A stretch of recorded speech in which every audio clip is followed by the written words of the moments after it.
예, 제가 기도하고 우리 함께 하나님의 말씀 나누도록 하겠습니다. 기도하겠습니다. 하나님, 오늘도 저희 공동체 하나님을 추구하게 하시고 하나님께서 세우시고 만드시고 이끄시는 그 하나님의 나라를 추구하는 저희 공동체 되게 하여 주시옵소서. 오늘도 단순히 예수님을 믿는 것이 우리의 구원 때문에 믿는 것을 넘어 우리의 삶이 예수님을 따르기 위한 그 삶으로 전환하기 위한 그 시간이 될 수 있도록 하나님, 우리의 믿음이 입술의 고백을 넘어 우리의 행동과 삶이 될 수 있도록 성령여 인도하여 주시옵소서. 성령님, 오늘도 성령께서 강구하시는 그 기도들을 가르쳐 주시고 오늘도 말씀과 성령 안에서 마땅히 우리가 구해야 될 기도들을 배우게 하여 주시고 예수님께서 가르쳐 주신 그 기도, 하나님 나라의 기도, 그 기도의 삶을 살아가는 우리 공동체 되게 하여 주시옵소서. 주님께 모든 것들을 맡기며 사모신 예수 그리스도를 간절히 기도했습니다. 아멘. 우리 함께 말씀 보도록 하겠습니다. 저희 공동체가 나눈 하나님의 말씀은 마태복음 13장 45절 46절 말씀입니다. 신약성서 22페이지에 있습니다. 마태복음 13장 45절 46절 말씀입니다. 제가 본문 메시지 봉독하도록 하겠습니다. 또 천국은 마치 좋은 진주를 구하는 장사와 같으니 급히 값진 진주 하나를 발견하매 가서 자기의 소유를 다 팔아 그 진주를 사느니라. 아멘. 오늘 본문의 제목은 진주 장사입니다. 진주 장사라는 제목으로 함께 하나님의 말씀 나눠보도록 하겠습니다. 여러분, 여러분들은 삶에 있어서 가장 소중한 것, 가장 중요한 것이 무엇입니까? 여러분, 혹시 여러분들이 갖고 있는 보석 가운데 가장 비싸고 귀한 보석은 무엇입니까? 지금은 한풀 꺾여졌지만 제가 어린 시절만 해도 전 세계를 호령하던 보석이 있었습니다. 그것은 바로 다이아몬드라는 것이었습니다. 다이아몬드는 그리고 결혼하는 사람들, 이 결혼 반지에 반드시 들어가야 되는 하나의 보석 가운데 하나였습니다. 다이아몬드의 가치가 얼마나 놀라웠냐면은 제가 약 10여 년 전에 저희 동네 코스트코에 갔을 때, 죄송합니다. 여기 이쪽에서는 코스트코를 코스코라고 불러요. 우리나라에서는 코스코가 바퀴벌레 잡는 회사인데 여기 코스트코를 코스코라고 부르더라고요. 코스트코 그 코스코에 갔는데 3캐럿짜리 다이아가 있었습니다. 그리고 밑에 가격을 봤는데 깜짝 놀랐어요. 그 다이아몬드 3캐럿짜리의 가치가 무려 3억 원이었습니다. 3캐럿짜리 다이아몬드 3억 원, 두 개면 6억 원이겠죠? 세 개면 9억입니다.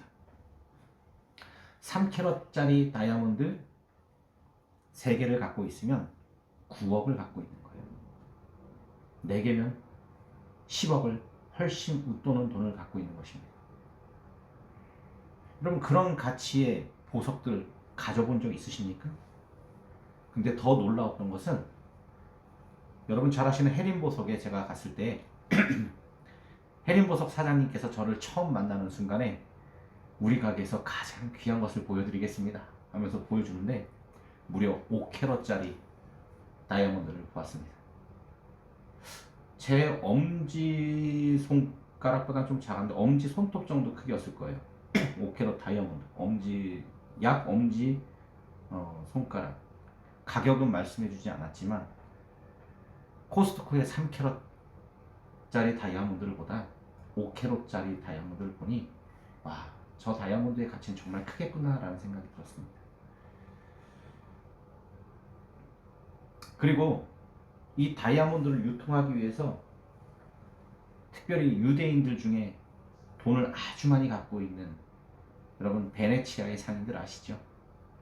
유대인들 중에서도 이 돈이 정말 많은 사람들이 남아프리카 공화국부터 시작해서 이 아프리카 지역에 있는 광산에서 다이아몬드 원석을 발굴해냅니다.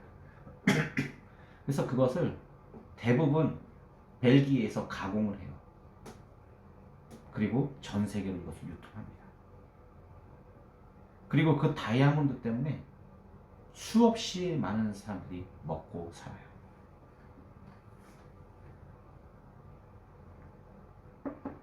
그리고 그렇게 수없이 많은 사람들을 먹여 살리는 이 다이아몬드의 가치는 일반 서민들은 가질 수 없는 가치였습니다. 물론 지금은 시대가 바뀌어서 이 다이아몬드의 가치가 많이 떨어졌다고 해요. 그래도 다이아몬드는 다이아몬드입니다.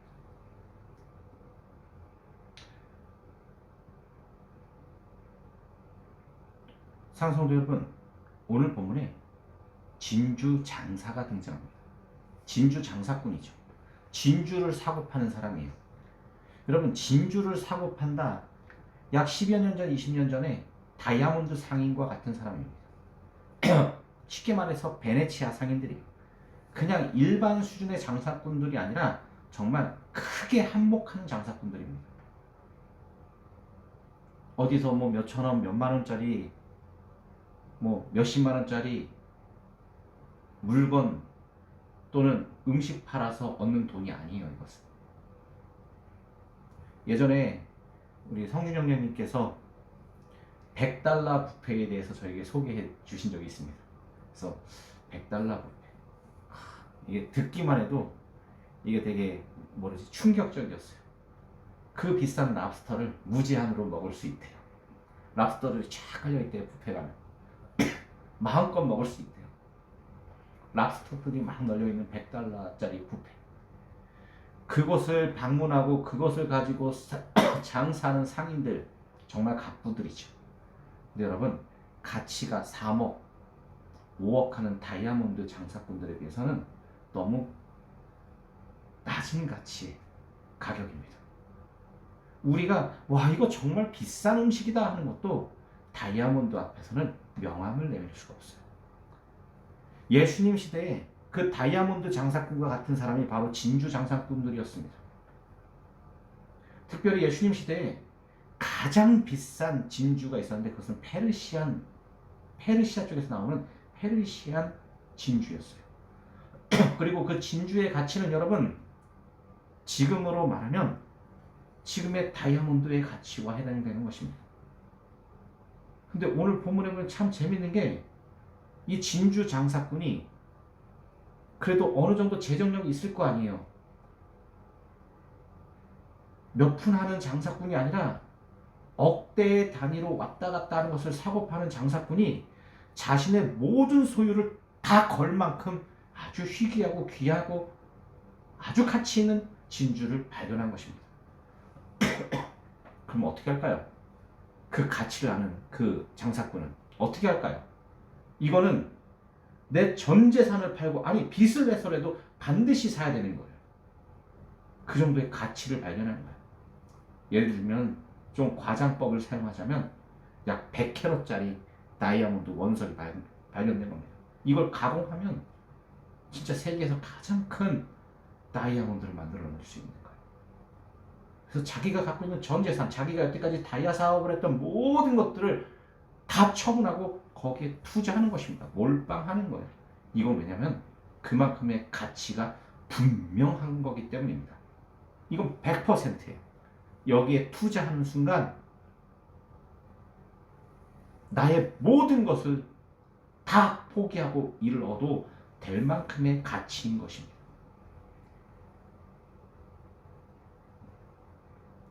이런 이야기를 예수님께서 지금 청중들에게 하고 있어요. 그렇다면 여러분 이 청중들은 그 당시에 그 진주라는 것을 볼 수는 있었을까요? 진주 장사꾼들을 만나는 보았을까요? 이 진주 장사꾼의 이야기는 그 당시에 예수님 시대에 가장 고귀하고 품이 있는 사람들의 그 환상이었습니다. 야, 진주 장사꾼이라는 사람이 있대. 그 사람들은 진주 하나 사는데 야, 우리 인생 다 투자해도 살 수 없는 가치로 막 베팅을 한대. 그래서 진짜 엄청난 부자래. 이런 소문만 들을 뿐이에요. 어쩌면 이 왕의 도로, 해안 고속도로가 만나는 다메섹, 다마스커스에서 이제 그쪽으로 이제 페르시아로 또는 이제 로마로, 터키로 나가는 길들이 있습니다. 그쪽에서 그런 장사꾼들이 어쩌다 들어오는 모습들을 보았겠죠. 그러면 그 진주 장사꾼들은 아마 엄청나게 화려한 모습으로 왔다 갔다 했을 것입니다. 그리고 호위무사도 건드렸을 거예요. 지금으로 말하면 엄청난 경호원들을 데리고 다닐 수밖에 없는 사람들이었습니다. 왜냐면 그 진주 하나 도적대들에게 만나서 뺏기면 그 인생이 끝나는 것입니다. 그리고 이 진주 장사꾼들은 왕의 대신들이 나와서 맞이합니다. 왜냐면 그 당시에 이 진주는 오직 왕족들의 보물로 인식되어 있기 때문입니다. 그리고 이 진주를 히브리 말로 히브리 말이 아닌 히브리 말로, 고대 히브리 말로 마르갈리오시라고 불렀습니다. 진주를 마르갈리오. 그리고 고대 히브리인들, 그 구약 시대의 히브리인들, 다윗 시대의 그 왕정 시대의 이스라엘 백성들도 이 진주를 얼마나 가치 있는 것으로 두었는지 여러분 잠언에는 이렇게 비교를 합니다. 이 진주를 하나님의 지혜와 비교해요. 그래서 잠언 3장 15절에는 이런 말이 있습니다. 지혜는 진주보다 귀하니 너희 사모하는 모든 것으로 이게 비교할 수 없도다. 자, 하나님이란 존재는 고대 히브리인들에게 무소부지하고 전지전능하신 분입니다. 그렇기 때문에 그 하나님에 대해서 대적할 수 있는 것이 아무것도 없어요. 인간 세계에는. 근데 하나님의 지혜를 무엇으로 비유할까라고 생각하다가 고대 히브리인들이 찾아낸 것이 바로 진주입니다. 이 정도의 가치 있는 것이라면 하나님의 지혜와 한번 나란히 둬도 되지 않을까? 물론 하나님의 지혜가 이 진주보다 훨씬 더 귀하지만 우리 인간이 가지고 있는 가장 귀한 것, 이 진주를 한번 그 하나님의 지혜에 비교해보자. 그만큼 진주는 너무너무 귀하고 아름답고 고귀한 것이었습니다. 그리고 그 진주를 사고 파는 장사꾼들은 이렇게 왕의 초청과 왕실에서 모셔서 대접하는 손님들이었어요. 로마의 황제였던 율리우스 시저 시대는 오직 왕족들만 진주를 착용하도록 그렇게 법으로 허용되었습니다. 그 중에서도 아까 이야기했지만 가장 귀한 페르시안 진주 상인들은 이 로마의 황실에서 맞이하고 연애를 베푼던 사람들이에요.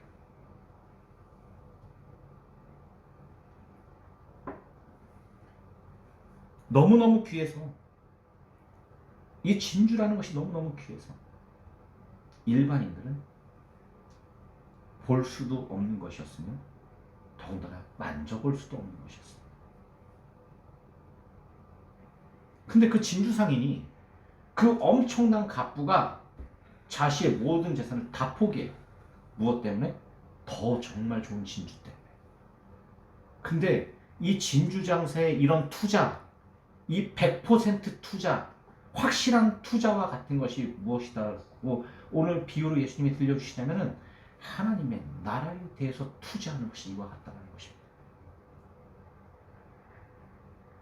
진주 장사꾼이 좋은 진주를 사기 위해서 자신의 전부를 거는 것처럼 우리의 인생을 다 걸어서 투자할 만한 것이 무엇이냐? 바로 하나님의 나라라는 것입니다. 여러분, 근데 너무 은혜로운 것은 무엇이냐면 이 하나님의 나라는 돈을 투자하는 나라가 아닙니다. 물질을 투자하는 나라가 아니에요. 진주 장사꾼처럼 엄청난 부가 있어야 투자하는 것이 아닙니다. 이 하나님의 나라는 믿음으로 투자하는 나라입니다. 우리가 그 하나님의 나라를 믿고 바라고 구하면 되는 거예요. 그럼 하나님께서 그 하나님의 나라를 우리들에게 선물해 주신다는 것입니다. 여러분, 그렇다면 하나님의 나라는 무엇일까요? 그 나라는 결론부터 이야기하자면 바로 십자가의 나라입니다.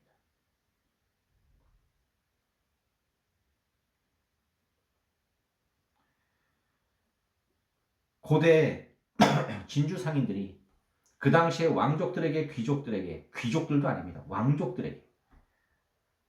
왕족들에게 그 좋은 진주를 갖다 팔기 위해서 로마에서 페르시아까지 왔다 갔다 합니다. 여러분, 그 여정과 경비가 얼마나 많이 들었겠어요. 그죠? 호위무사를 거느리고 다니는 이 진주 상인들이 페르시아에서부터 로마까지 그 당시에 왔다 갔다 하는 게 얼마나 어려운 일이었겠어요. 그죠? 그리고 그 진주는 그러면 그 모든 사람들을 먹여 살릴 수 있을 만큼보다 더 높은 가치의 투자 가치가 있는 것이었습니다. 그리고 이 진주를 사고 파는 이 나라는 힘과 권세와 권력과 부와 권력으로 만들어진 사회였습니다.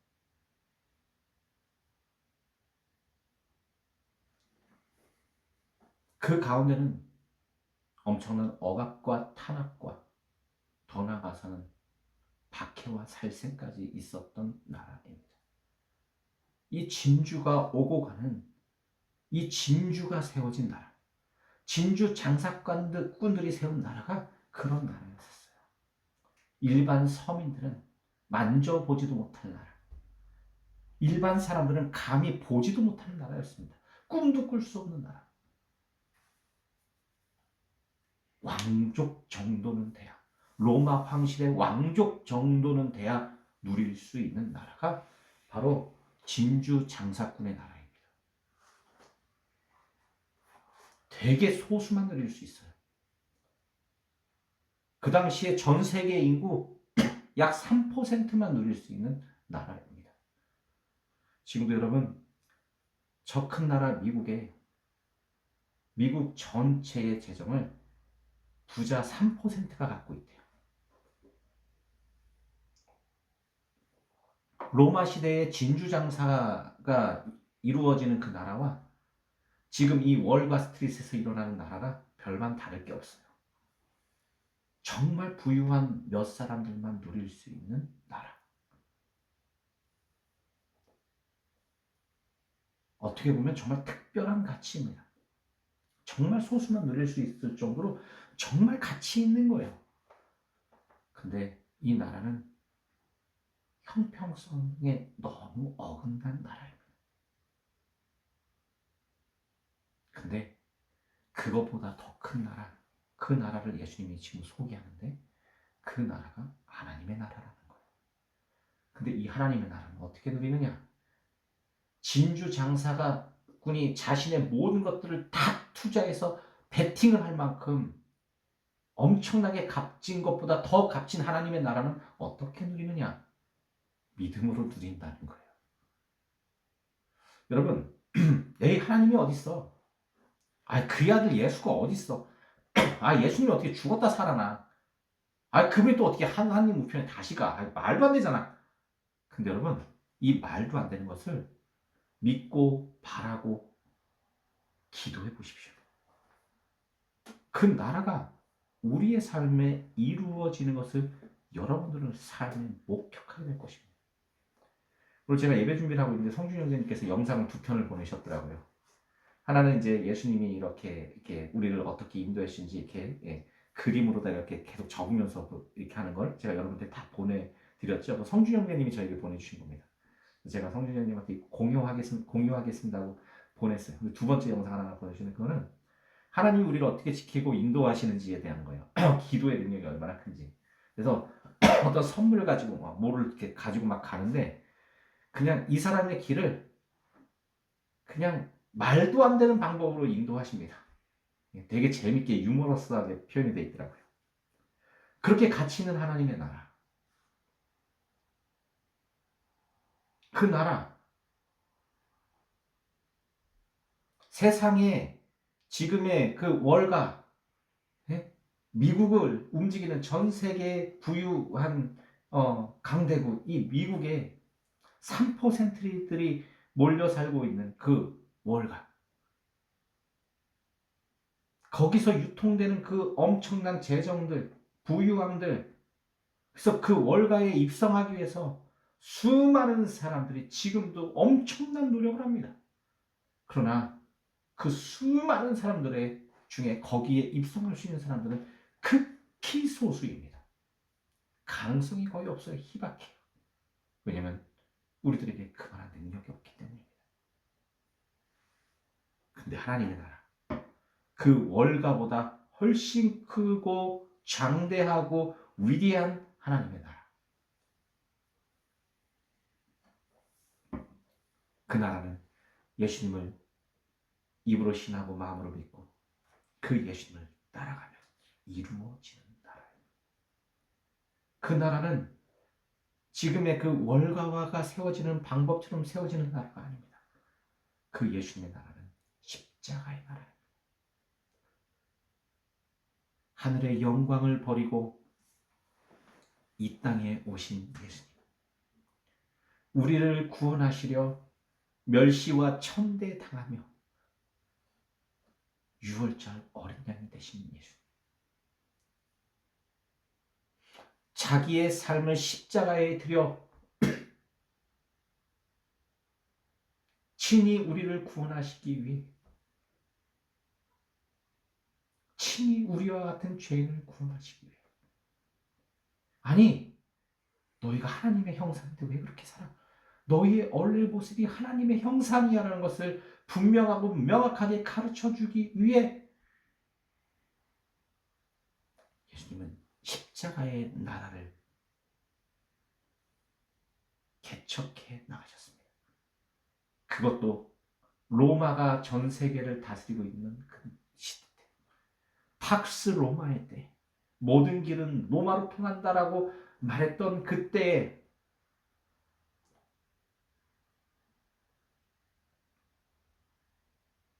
진주 장사꾼들이 그 로마로 입성하기 위해 페르시아부터 와서 그 먼 길을 와서 그 가치에 투자하고 있을 때 우리 예수님은 십자가의 길을 걸어가셨습니다.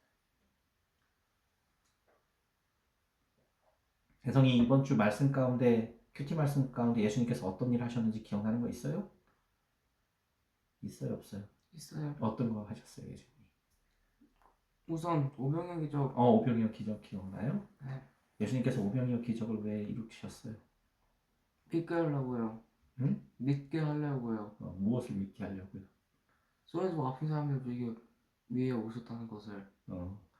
예수님이 메시아의 길이 무엇인지 증언하기 위해서 오병이어의 기적을 베푸신 장면을 우리가 요한복음을 통해서 함께 나눴습니다. 예수님께서 월가의 능력으로 5천 명이 모인 곳에 임하셨습니다. 아니죠? 예수님이 계시니까 거기에 5천 명이 모였죠. 근데 그 5천 명은 성인 남자의 수만 5천 명입니다. 아이들과 부녀자들까지 합치면 최소 곱하기 2, 3은 됐을 거예요. 약 2만 명 정도 인원이라고 생각하면 됩니다. 2만 명.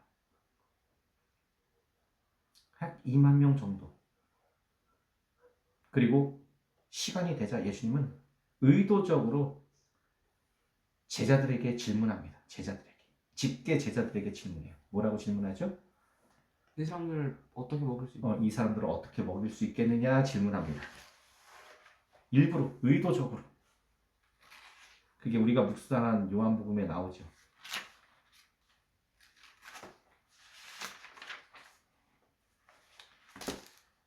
예수님이 질문하세요. 그랬더니 빌립이 대답합니다.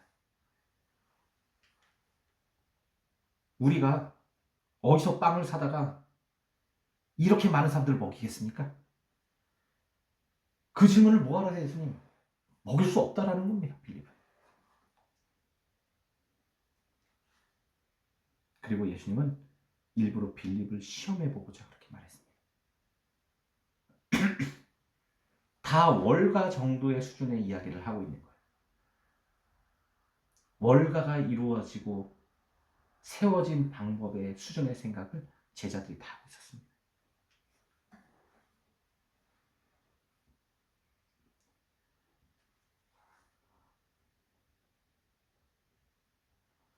그리고 안드레가 보고 있다가 이렇게 이야기합니다.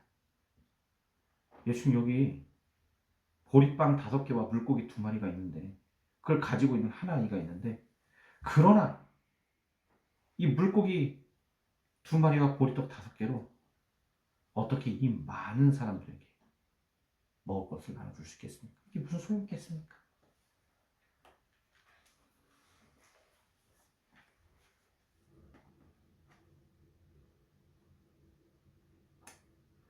그리고 그 후에 예수님은 여러분이 잘 아시는 그 오병이어의 기적을 베푸십니다.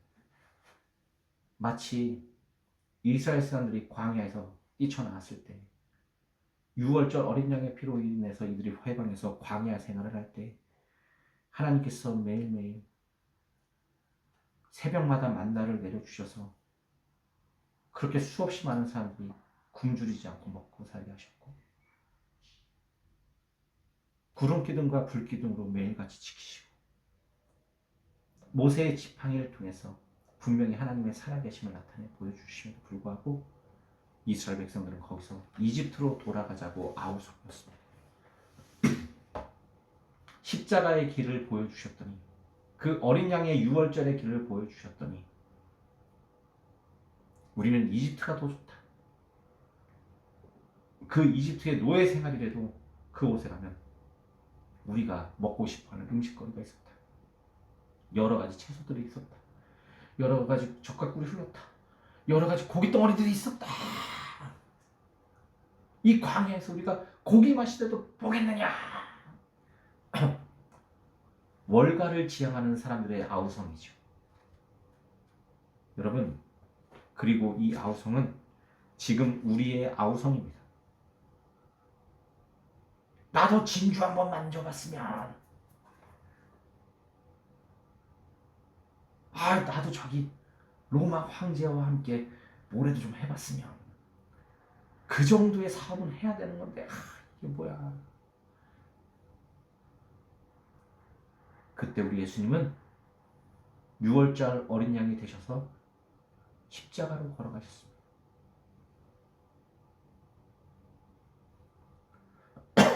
가장 낮고 천한 자리가 어딘지 두루 살펴보셨습니다. 그것은 하나님께서 언약하신 베들레헴 한 작은 가축의 구유였습니다. 그리고 그 구유에 예수님이 오셨어요. 그리고 그 예수님은 로마가 전 세계를 그렇게 권력과 폭력으로 지배하는 그때에 말씀대로 십자가의 길을 걸어가십니다. 십자가의 길을 걸어가시면서 한없이 작고 천한 사람들을 품으시고 아픈 자들을 고치시고 자신에게 오는 자들을 외면하지 않으시고 이 오병이어의 기적처럼 사람들을 먹이시고 또 먹이시고, 그리고 그 사람들이 예수님을 로마의 황제처럼 분붕한 헤롯처럼 세우려고 하면 얼른 그것을 아시고 먼저 피하시고, 그리고 예수님도 말씀하십니다. 너희들이 생각하는 저 로마 황제의 권세 권력은 하나님의 나라의 방법이 아니다. 분명히 말씀하시죠. 그죠, 혜성아? 그리고 어떤 길을 말씀하시죠? 나를 먹고 마셔라. 그게 뭐예요? 나는 포도나무여 너희는 가지이니 내 안에 거하라. 내 안에 거하는 삶이 진짜 하나님의 나라를 누리는 삶이다라고 너무너무 차근차근 가르쳐 주세요. 근데 무리들이 그 얘기를 듣고 다 어떻게 하죠, 혜성아? 피하죠. 다 도망갑니다. 어렵다. 우리가 식인종이 되라는 겁니까? 당신을 뜯어먹게? 다 도망갑니다. 다 도망가요. 그럼에도 불구하고 예수님은 그 수많은 사람들의 그 뒷모습, 등 돌린 모습을 보시면서도 그냥 십자가로 가십니다. 터벅터벅 십자가로 걸어가십니다. 여러분, 이 십자가는 본디오 빌라도가 선언한 심판이 아니라 예수님께서 친히 하나님의 뜻이기에 스스로 선택해서 걸어가신 순종의 길이었다는 것을 우리가 명심합니다. 십자가 앞에서 다시 무리들이 몰려듭니다. 여리고부터 무리들이 호산나 다윗의 자손 그냥 종려나무까지를 흔들면서 막 따라와요. 그리고 예루살렘에 입성했을 때 그 예루살렘을 바라보는 예수님은 이제 분붕한 헤롯의 자녀들이 세운 그 왕궁을 무너뜨리고 예수님이 그곳에 왕이 되기를 수많은 군중이 바랬습니다. 근데 예수님은 아셨습니다. 내가 이제 십자가를 진 날이 왔구나. 그리고 그 십자가를 담대하게 선포하십니다. 그때 수없이 많은 사람들이 등을 돌리며 예수님 앞에 욕설을 하며 침을 뱉습니다. 제가 누누이 말씀드리지만 그 수많은 인파들이 뱉은 침은 예수님의 머리부터 발끝까지 흘러내렸을 것입니다. 침 냄새가 가득했을 거예요. 예수님의 몸에서. 그대로 신문을 받으러 가십니다. 그 당시에 권세자들에게 다 불려가요. 헤롯의 그 아들들에게 불려가고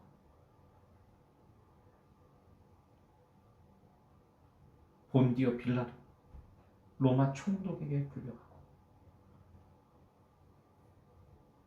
죄를 찾을 수가 없는 이 예수님을 그냥 죄를 뒤집어 씌워서 성전을 모독하고 하나님을 모독했다라는 죄로 하나님의 아들이 채찍에 맞으시고 십자가를 지게 됩니다.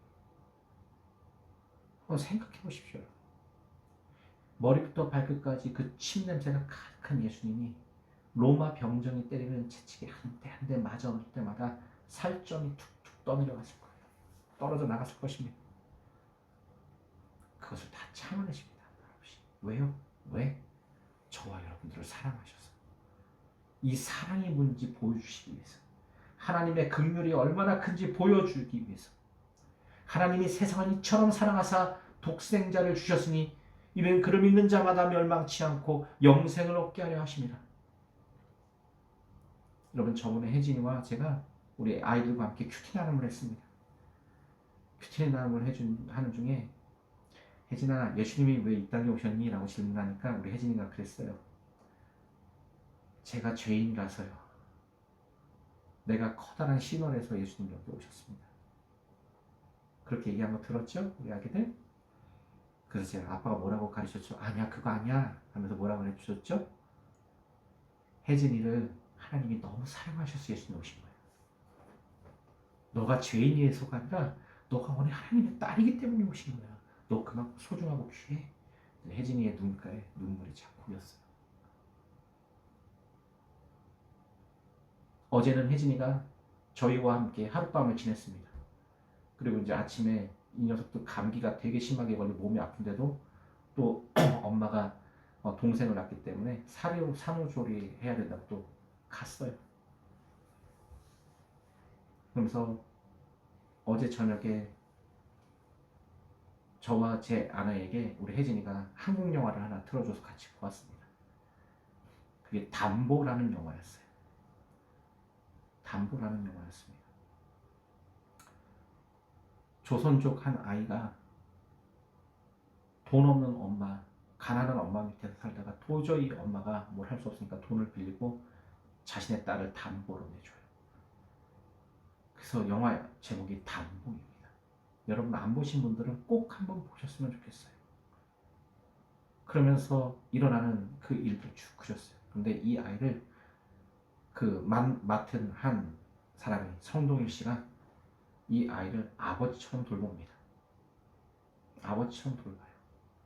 근데 결국 마지막에 아버지처럼 돌보다가 갑자기 불의의 사고로 오토바이 사고로 또 이제 그 정확한 병명은 기억이 안 나는데 아마 이 기억이 상실되는 그런 병이었던 것 같아요. 쓰러져서 쫙 오토바이가 탁 그러면서 나중에 정신병동에 있는 이 자신을 키워준 그 저기를 아빠라고 부르면서 마지막에 찾아가면서 아빠에게 주었던 그 구두를 10년만 이렇게 전해주면서 영화가 끝이 나는 내용이었습니다. 근데 그 장면에 이제 이 아이가 장성해서 대학생이 되고 이제 진짜 아빠를 어떻게 찾는 장면이 나와요. 그 씁쓸한 모습으로 이 길러준 그 아빠는 이 진짜 아빠에게 이 아이를 데려다 줍니다. 근데 그 자리가 너무 불편한 나머지 이 아이가 전화를 해요. 전화를 하면서 자신을 길러준 그분에게, 성동일 씨에게, 아빠 어디요? 날 데리러 와야지. 어디에요? 그 아빠라는 말 한마디에 이 성동일 배우가 눈물을 확 흘립니다. 제가 혜진이한테 그랬습니다. 혜진아, 네가 아빠라고 부를 때 아빠가 이런 마음이었어. 혜진이가 그러더라고요. 알아요, 아빠. 저 다 알고 있어요. 그리고 제가 제 아내에게 혜진이 꼭 좀 안아줘. 더 세게 좀 안아줘. 근데 제 아내가 눈물을 흘리면서 우리 혜진이를 막 안아줬어요. 혜진이 눈가에 눈물이 글썽글썽. 그러면서 저한테 이야기했습니다. 아빠 만나서 내가 얼마나 행복한지 알아요? 예전에는 사는 게 진짜 힘들고 어렵고 고통스러웠는데, 너무너무 힘들었는데 지금은 너무 행복해요. 아빠 만나서. 그래서 오늘 아침에 또 아빠가 뭐해서 먹여서 보냈죠? 응? 귀한 차돌박이 사다가 그거를 얇게 다 썰어가지고, 손으로 일일이 썰어가지고, 예, 그거로다가 차돌박이 해서 먹이고, 육전해서 먹이고, 불고기해서 먹이고 보냈습니다. 왜요? 이게 우리 예수님이 가르쳐 주신 길이기 때문입니다. 이게 하나님 나라의 길이기 때문입니다. 예수님을 믿는다는 것은 예수 믿고 천국 가는 것이 아니라 예수님을 믿고 이 땅에 하나님의 나라를 이루어가는 것입니다. 사랑하는 성도 여러분, 한 달 평균 월급으로 따지면 여러분들이 저보다 훨씬 더 많이 법니다. 그렇기 때문에 여러분들도 저처럼 살 수 있습니다.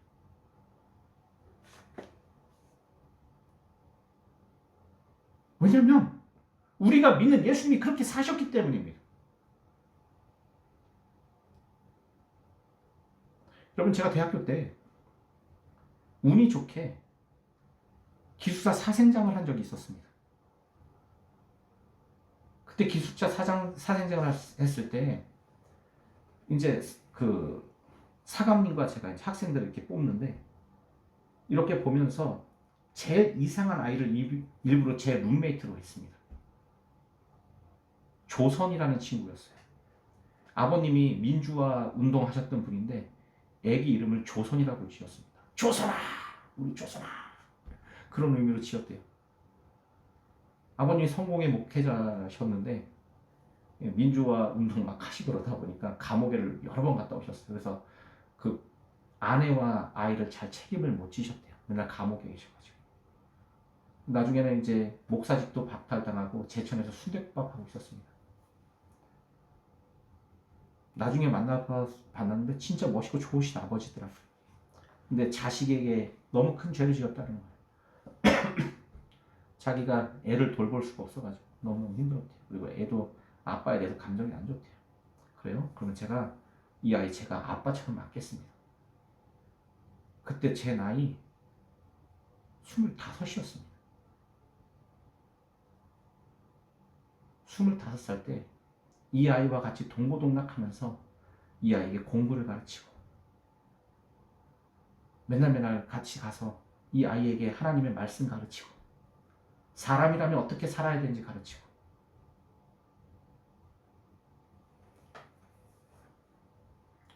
이 아이가 나중에 연세대학교로 편입했습니다.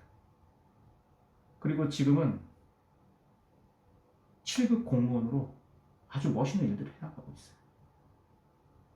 제가 제천에 이 아이의 아버지 부모님 집에, 순댓국밥 집에 방문하면 저기 멀리서부터 그냥 막 마중마중 나오십니다. 그리고 오만 징수성찬을 맨날 차려주세요. 돈을 아무리 들여도 받지 않으십니다. 여러분, 제가 대학교 때 정권이 형이라는 분이 계셨습니다. 군대에서 폭행 때문에 정신이 이상해서 의가사 제대하신 분이었어요. 노숙인이었습니다. 그 형님 앞에 오시면 저보다 한 10살 많으셨는데 그 형님 지나가시면 그 지나간 자리에 온갖 태키한 냄새, 정말 맡기 힘든 아주 괴로운 냄새들이 나요. 사람들이 다 외면했습니다. 그나마 제가 기독교 동아리에 있다고 기독교 동아리에 찾아오시면 그 나이 어린 녀석들이 코를 막고 다 도망가요. 아 냄새, 저 형 왜 왔어? 저 아저씨는 왜 와갖고 분위기 흐려. 저 그 아저씨, 그 형님 저희 집에서 모시고 살았습니다. 자취방에서. 먹이고 입히고 재우고 제 옷 다 드리고. 그때 1학년이었던 한 친구가 저한테 와서 물어보더라고요. 선배님, 아니 선배님은 저런 사람을 어떻게 이렇게 친근하게 대하고 어떻게 그렇게 따뜻하게 맞이하세요? 제가 그 친구에게 이야기했습니다. 예수님이 이렇게 하셨다. 예수님이 이렇게 사셨다. 지금도 제가 저의 모교에 가면 그 형님이 저 왔다는 소식 들으면 그 모습 그대로 나오십니다. 완전히 이제는 진짜 거의 할아버지 같은 모습이 되셔서. 제가 졸업할 때 롤링페이퍼 쓴다고 거길 찾아오셨어요. 그리고 그 롤링페이퍼에 이렇게 적었습니다. 세야, 너는 정말 예수님 같아. 예수님 닮았어. 그래서 그 엄청난 위로 때문에 더 예수님 닮기로 작정을 했습니다. 사랑하는 성도 여러분, 이게 하나님의 나라입니다. 예수님이 가신 그 십자가의 길, 너무 작고 척박하고 찾는 사람 없고 외면하는 길이지만 그 길에 들어가는 순간 우리 예수님이 두 팔 벌려 안으시는 하나님의 나라의 길입니다. 우리의 힘과 능력으로 걸어가는 길이 아니라 우리 예수님께서 신이 우리를 잡아 올려 우리를 인도하시는 길입니다. 그걸 우리 성주 형제님이 오늘 보내주셨더라고요. 너무 감사합니다. 성주. 제가 그 영상을 보면서 다른 것보다 감사했던 거는 우리 성주 형제님이 이제 나한테 이런 영상을 보내시는구나. 그게 너무 기뻤어요. 너무 기쁜 나머지 제가 우리 혜성이한테 야 성준이 삼촌 이런 거 보냈어. 그래서 아빠가 너무 행복했죠. 사랑하는 성도 여러분, 예수님을 본받기 힘드시다면 이 부족한 여러분의 영적 리더인 이 목회자 본받으십시오. 한 영혼이 온 천하보다 귀합니다. 다시 한번 말씀드립니다. 한 영혼이 온 천하보다 귀합니다. 그 길이 하나님 나라의 길입니다. 그래서 하나님의 아들이신 독생자 예수 그리스도는 친히 사람이 되기를 순종하셨습니다. 그리고 인간의 모습으로 인간의 모든 질고와 아픔과 괴로움과 고난과 핍박을 친히 다 당하셨습니다. 당해봐서 알아요. 그것을 체휼이라고 합니다. 체험된 긍휼. 그 긍휼의 예수께서 오늘 여러분들에게 말씀하십니다. 천국은 마치 진주 장사꾼이 자신의 모든 것을 다 투자해서 정말 값진 진주를 사는 것과 같아. 이 말은 여러분들에게 이렇게 말씀하시는 거예요. 야, 얘들아, 너희들 모든 것 다 집어 던져놓고 하나님 나라에 투자하지. 이 예수를 믿지, 예수를 따라가지. 너의 인생이 하나님의 나라가 되는 거야. 네가 하나님의 나라야. 하나님의 나라가 어디 있어? 그러니까 천국이 어디 있어? 네가 하나님의 나라라고.